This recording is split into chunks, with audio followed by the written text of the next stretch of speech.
Итак, всем привет! Сегодняшнее наше видео будет посвящено ремонту, как сделать или починить выжигатель, пирограф, старенький такой советский, своими руками. Вот, сейчас мы его посмотрим, продиагностируем, да, посмотрим дефекты, какие устранить у этого выжигателя нужно будет. Вот, и будем устранять своими руками. Принес этот выжигатель мне мой давний друг, товарищ по университету. Вот, и сказал, что у него проблемка. Вот, сломался выжигатель. Можно здесь вот видеть, отвалилось перо. И выжигать им уже нельзя будет. Вот, и оно не заменяется, то есть оно здесь вот вытаскивается, можно видеть, вытащить его, и здесь все на пайке. Само перо тоже было на пайке, вот здесь видно, что было все это дело на пайке, все запаяно, и его сейчас даже нигде не продают, чтобы, например, перепаять, да, вот эту часть. Вот. Найти нигде уже нельзя, так как это прибор советский, выпускался еще лет 20-30 назад. Вот, и поэтому валяется, говорит, хотелось бы починить, увидал видео я выкладываю, да, то, что делаю сам выжигателем, и попросил меня починить, может получится. Вот у него лежал в кладовке, и решил он мне его принести, чтобы не валялся. Говорит, еще может быть его дети повыжигают. Когда-то он был маленьким, выжигал этим выжигателем, его родители его купили, подарили ему. Вот, но бывает такое, то, что он перегибается несколько раз, как говорится, много раз гнули, и он сломался в этом месте. Не хромовая вот эта вот петля, она хрупкая. Ну, как хрупкая, все равно со временем когда-то она отвалится. Если будешь очень долго, много раз гнуть ее, в любом случае она ломается. Вот. Так, прибор у нас называется «Умелец». Вот так вот он выглядит. Надпись здесь вот у нас идет «Умелец». Также у нас здесь на верхней части находится переключение, кнопочки переключения. Это, я так полагаю, мощность. Либо увеличить, либо уменьшить мощность выжигателя вот этого пера. Вот. Так, что у нас здесь? На нижней части можем видеть, написано то, что Пензенский радиозавод, изготовитель, ЭПК «Умелец», название. 220 вольт, 50 герц и мощность аппарата 0,06 ампер. Продолжительный срок работы его. Вот, цена 6 рублей. Вот. Так, купить его, в принципе, можно, такие приборы советские, на Авито продаются они где-то от 600 до 1000 рублей можно найти. Вот, если новые выжигатель, пирограф, они от 1000 до 1500 примерно стоить будут в магазинах.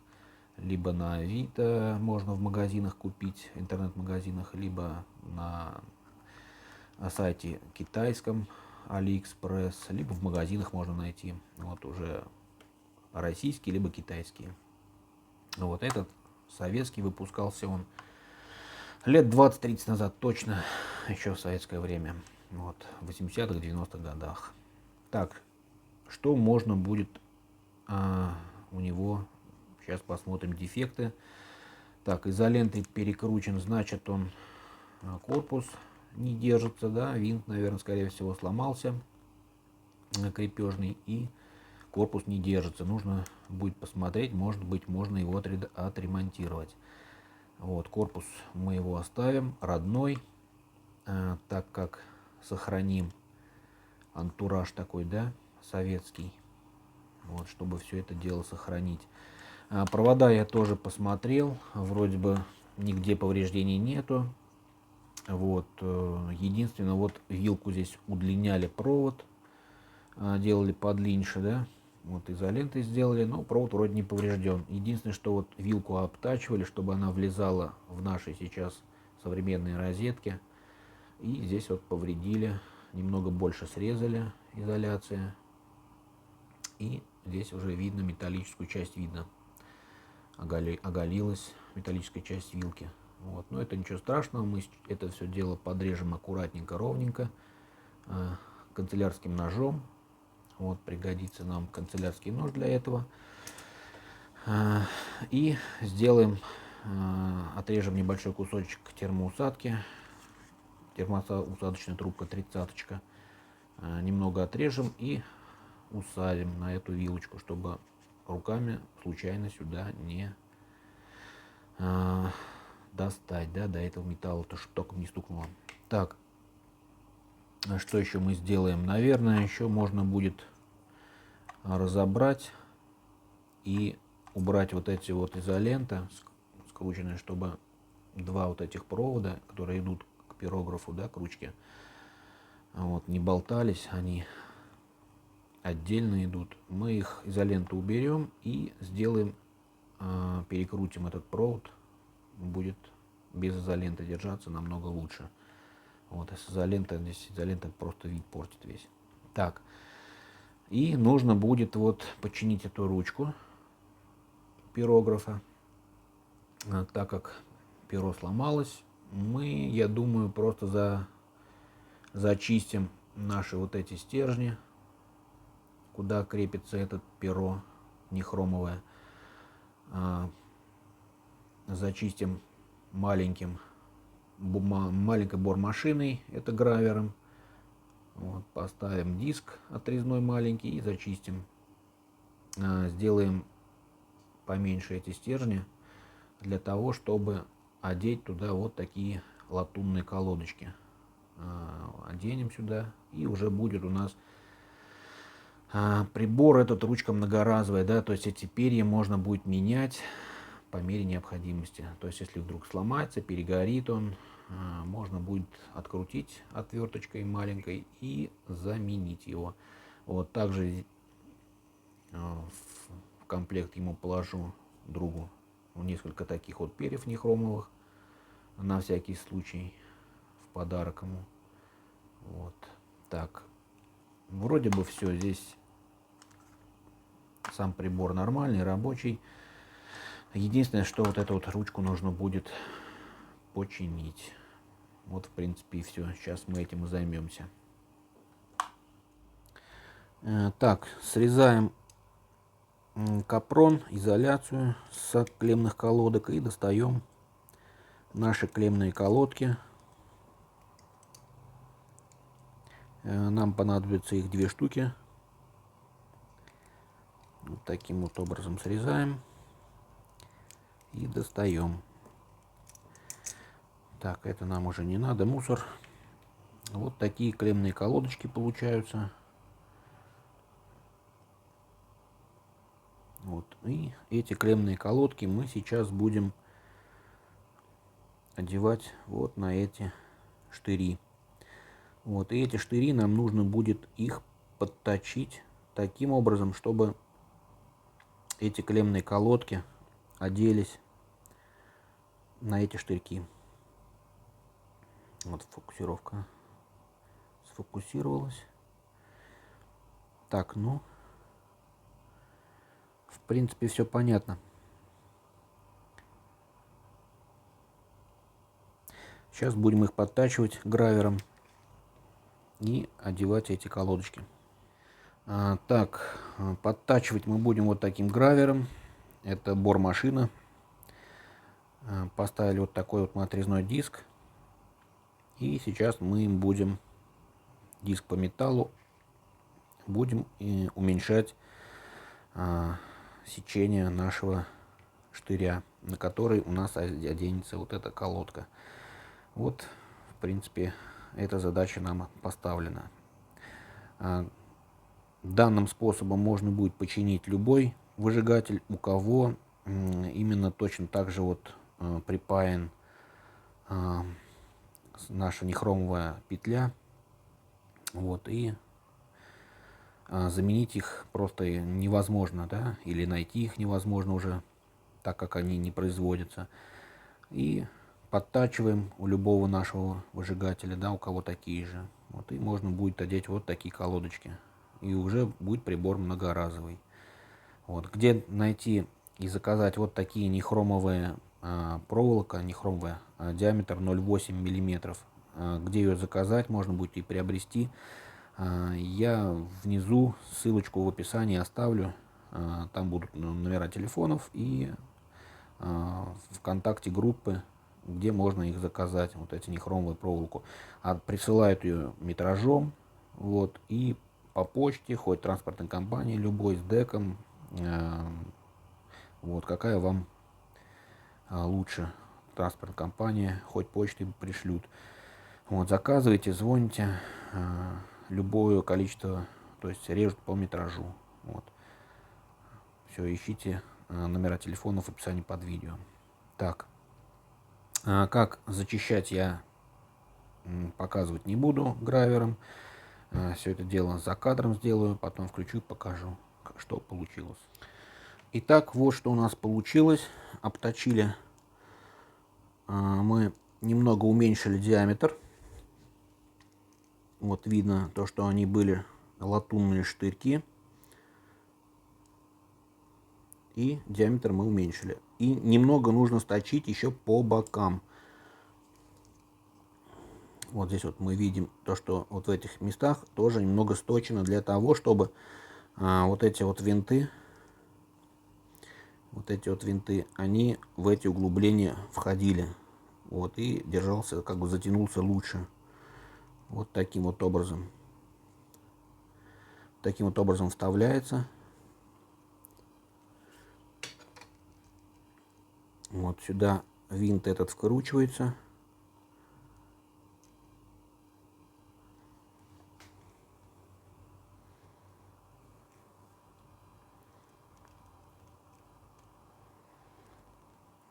Вот так вот. И он уже держится и не выпадает. Так, и в этот, на этот штырек тоже одеваем наш вторую колодку.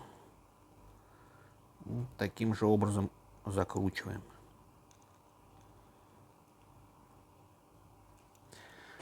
Вот так вот у нас получилась колодка такая. Две колодки закрутили. Вот, и теперь сюда уже можно будет вкручивать наш нехромовые петли. То есть заготовим такие вот петли для выжигания. Вот, и они уже будут многоразовые. Так, эту мы, можно так сказать, уже починили. Готовая для вставляния сюда, для того, чтобы вставить сюда нехромовые петли. Вот.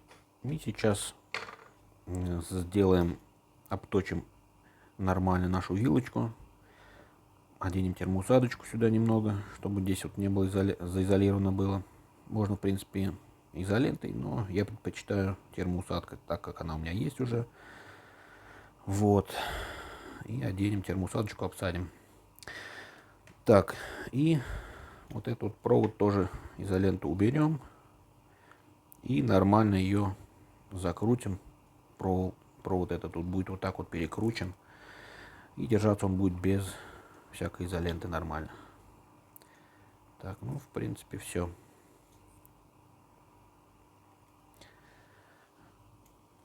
Сейчас мы это сделаем, все это дело. И включусь опять.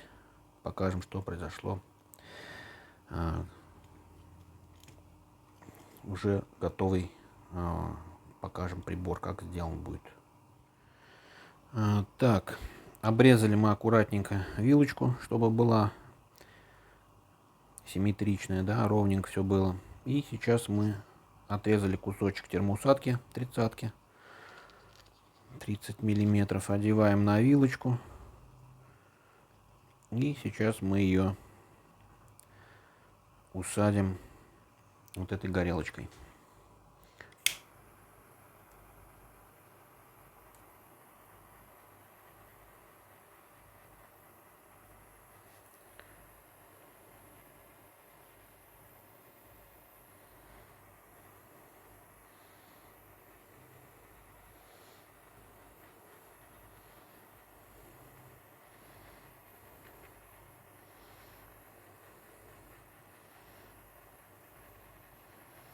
Так, ну, в принципе, все готово. Мы ее обсадили. И уже будет изолировано лучше. Вот. Таким образом у нас вилка выглядит. Так, вилку мы сделали. Сейчас будем делать провод. Мы его отпаяем. Провод. Уберем изоленту лишнюю, которая здесь намотана. И завьем провод и опять припаяем его. Так. Паяльник у нас уже разогрелся.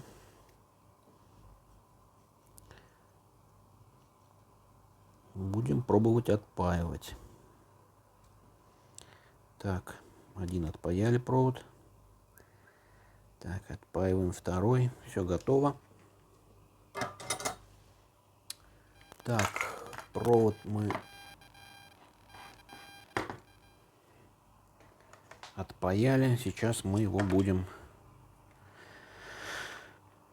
изоленту убирать. Так, будем убирать изоленту отсюда. Делать это будем, наверное, для удобства канцелярским ножом, чтобы изоленту не разматывать. Таким вот образом мы его весь освободим.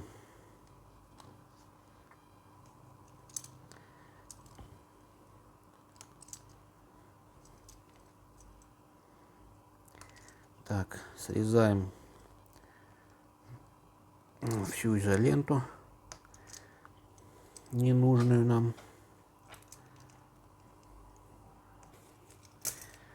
Снимаем изоленту с нашего провода.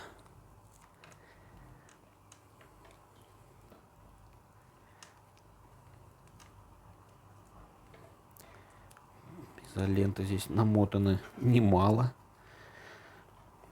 Кто-то постарался намотать. Да, видимо, провод сюда установили одинарный. И вот так вот он, то неудобно, конечно, поэтому и намотали побольше изоленты, чтобы он не мешался, не раздваивался. Так, все, мы изоленту убрали. Теперь наматываем наш провод от выжигателя вот таким вот образом. Делаем косичку своеобразную, и он уже распутываться у нас не будет, мешаться. Вот таким вот образом, да?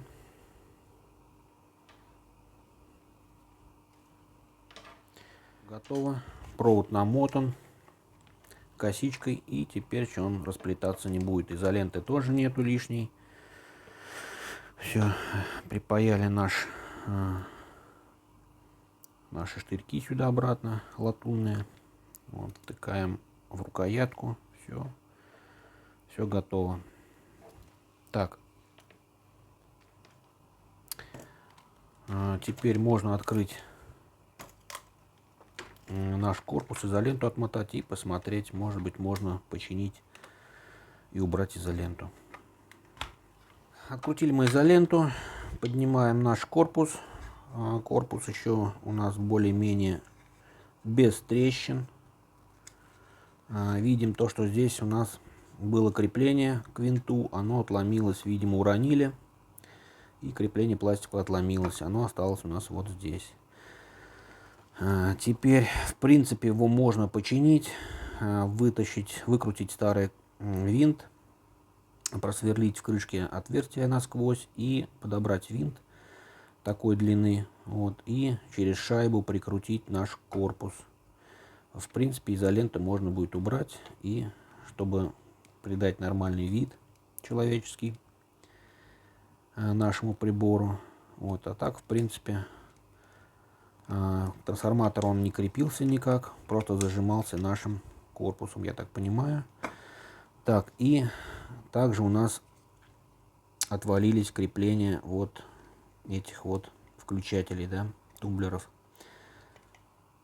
То есть здесь у нас были такие своеобразные штырьки торчали, да, пластиковые. И они тоже обломились. То есть на эти штырьки одевались вот в эти отверстия наши тумблеры. Кнопочки, можно так назвать, а не тумблер. Вот эта кнопочка. Помню, такие еще в советское время у меня тоже такие были. Вот, доставали кто как мог различные радиодетали, да, и кнопочки то же самое. С каких-то старых оборудований снимали различные детали, радиодетали. Также были кнопочки, тумблеры все со старых оборудований снимали. И кто куда приспосабливал. Делали различные самоделки. Так, ну все, тогда сейчас мы тоже сюда и штырьки можно сюда просверлить отверстия и на саморезики на мелкие их посадить. В принципе, тоже можно отремонтировать. Посмотрим, может быть, и сделаем сейчас. Отключусь, вот, и сделаю, потом покажу. Включимся обратно. Так, все нормально, закрутил, просверлил отверстие нашей кнопочки двоечкой, сверлом, вкрутил сюда саморезы маленькие, десяточки, десятка на 2, вот, и 10 на 2 миллиметра, и вкрутил сюда, то есть кнопочки уже держатся нормально, вот. В корпусе просверлил отверстие на 4 и крепить буду вот таким сверлом черным по дереву. Он, в принципе, здесь держит нормально в пластике. Вот, уже не изолента смотрится уже лучше. Так, в корпусе наш трансформатор тоже болтается. Видимо, там какой-то уплотнитель все равно был. Видимо, уже потерялся за это время. И вот такое колечко резиновое я сюда наверх поставлю, и корпусом он прижмется. Так, ставим наш корпус на место. Вот, прикручиваем наш саморез. Крепим наш корпус. Сильно перетягивать не надо, чтобы пластик не лопнул. Пластик старый. Может быть, уже и хрупкий стал. Вот, перетягивать сильно не надо. Так, проверяем. Кнопочки не болтаются. Все нормально работает. Так, сейчас мы его прикрепим сюда еще наши петли нехромовые и будем проверять. Потом уже почистим сам корпус ватными дисками со спиртом. Вот, и провод почистим. Будет уже выглядеть посимпатичней. Так, все, сейчас ставим петли нехромовые и будем проверять. Так, поставили мы нехромовую петлю, перо, так скажем, диаметр 0,8 миллиметров, отрезок петли, отрезок проволоки 4 сантиметра. Так, включаем его на полную мощность. Здесь вот показана четвертая мощность, это четвертое положение. Левая кнопка не нажата, а правая нажата. Это самое мощное. То есть мы видим, вот мы видим то, что перо раскалилось до красна. И сейчас мы попробуем повыжигать.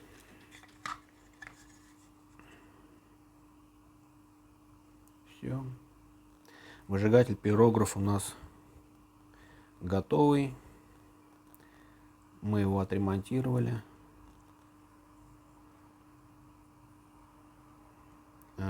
Переключатель режимов тоже работает. То есть, если полностью нажать, да, оба нажатые будут, у нас мощность уменьшается. Видим то, что накал спадает с красного. Вот он потемнел. Вот, то есть выжигать он будет, но уже потемнел. Так, следующее у нас левая нажата, правая отжата кнопка. Мощность опять падает. Вот мы видим, мощность совсем упала. Рисует еле-еле. совершенно незаметно. Вот. И полностью отжато это первое положение, он вообще не будет рисовать. Так, ну и самое нормальное это положение 4 и 3. Вот, на 4 положении очень сильно жгет, и полностью нажаты обе кнопки, немного мощность немного падает. Вот, но рисует тоже, да. Так, ну видим то, что два положения 100% работают, а на первом и на втором положении уже не оселяет накалить нехромовую нашу нехромовое перо. Вот, и он уже мощности не хватает этого трансформатора. Так, но тем не менее 4 и 3, 4 у нас положение рабочее. Вот. Первое, можно так сказать, оно еле-еле накаляет. Вот я трогаю пальцами, и она еле-еле нагретая. Вот, так что аппарат рабочий. Сейчас мы все это дело очищаем, и он будет готов. Также я в комплект товарищу другу положу перья, 10 штук в комплекте разные, и латунные колодки сменные. Вот такие вот в комплект ему тоже положу в запас, так как чтобы у него уже было. Вот. Все готово у нас. Аппарат рабочий. Кому понравился ремонт, ставим лайк. Да, немного затянуто, но, так скажем, подробненько. Так, подписывайтесь на наш канал. Вот, также будет еще много чего выходить на нашем канале, чтобы можно было починить или сделать своими руками. Есть такой у меня будет папочка на YouTube, и туда будет все это дело я размещать в отдельную папку, складывать все наши видео по ремонту, то, что можно сделать самому, починить, либо сделать самому что-то своими руками. Вот, так что подписывайтесь на наш канал. Также есть у нас группа ВКонтакте, вот, и остальные наши соцсети. Все ссылочки будут внизу в описании под видео. Все, всем пока, до новых встреч.